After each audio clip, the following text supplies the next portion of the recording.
Shalom dan selamat pagi saudaraku yang dikasihi Tuhan Yesus Kristus.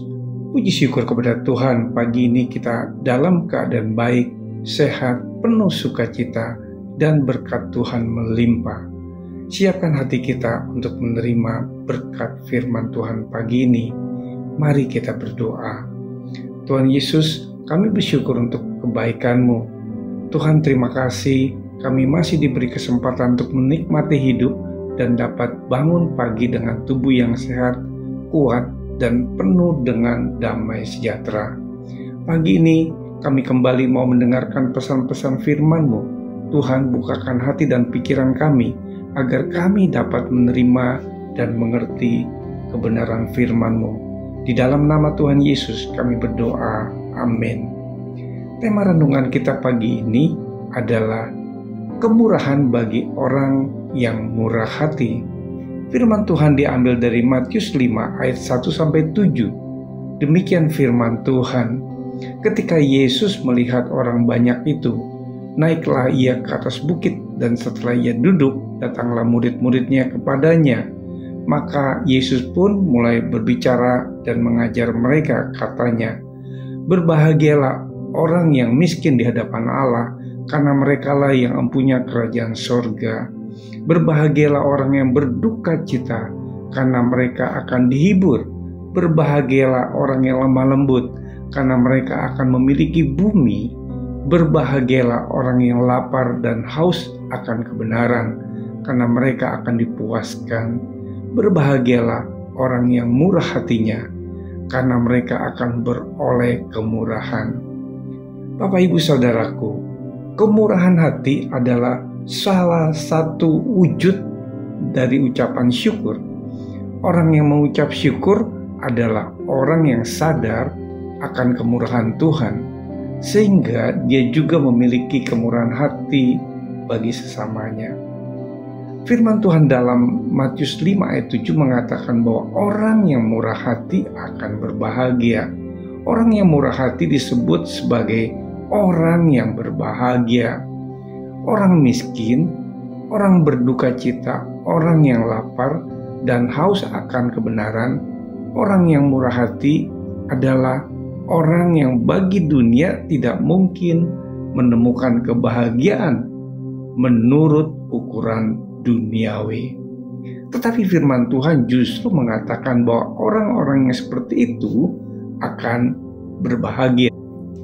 Mengapa demikian? Karena orang yang murah hati akan memperoleh kemurahan. Saudaraku, hal ini adalah janji firman Tuhan, bahwa orang yang murah hati akan memperoleh kemurahan Tuhan. Apakah kita mau mengalami kemurahan Tuhan? Jawabannya tentu iya. Pertanyaannya, apakah kita adalah orang yang murah hati? Bapak Ibu Saudaraku yang terkasih, pengertian kemurahan hati tidak berbicara selalu mengenai uang. Uang hanyalah bagian kecil dari kemurahan hati dan hanya alat untuk menyatakan kemurahan hati. Kemurahan hati sendiri adalah suatu sikap hati yang penuh dengan belas kasihan. Karena itu, sebagai orang-orang pilihan Allah yang dikuduskan dan dikasihinya, kenalkanlah belas kasihan, kemurahan, kerendahan hati, kelemah lembutan, dan kesabaran. Dengan demikian, kemurahan hati akan membuat kita berbelas kasihan terhadap orang lain. Kemurahan hati nyata dalam belas kasihan terhadap orang bebal, dan kita menasihatinya, terhadap orang lalai dan kita mengingatkannya, terhadap orang berdosa dan kita menyadarkannya, terhadap orang-orang yang membenci dan kita memaafkan, serta terhadap orang yang berkekurangan kita membantu memenuhi kebutuhan mereka semampu kita. Saudaraku, jika kita menolak melakukan hal-hal tersebut, maka sebenarnya kita sedang menutup hati kita terhadap belas kasihan. Dengan demikian juga menutup hati kita untuk belajar memiliki kemurahan hati. Jika demikian, bagaimana kita dapat merasakan kasih dan kemurahan Tuhan? Demikian firman Tuhan di dalam 1 Yohanes 3 ayat 17. Barang siapa mempunyai harta duniawi dan melihat saudaranya menderita kekurangan tetapi menutup pintu hatinya terhadap saudaranya itu, bagaimanakah kasih Allah dapat tetap di dalam dirinya? Tuhan Bapa kita adalah murah hati. Jika kita tidak murah hati, maka kita tidak sama dengan Tuhan Bapa kita, atau kita bukan anak Tuhan.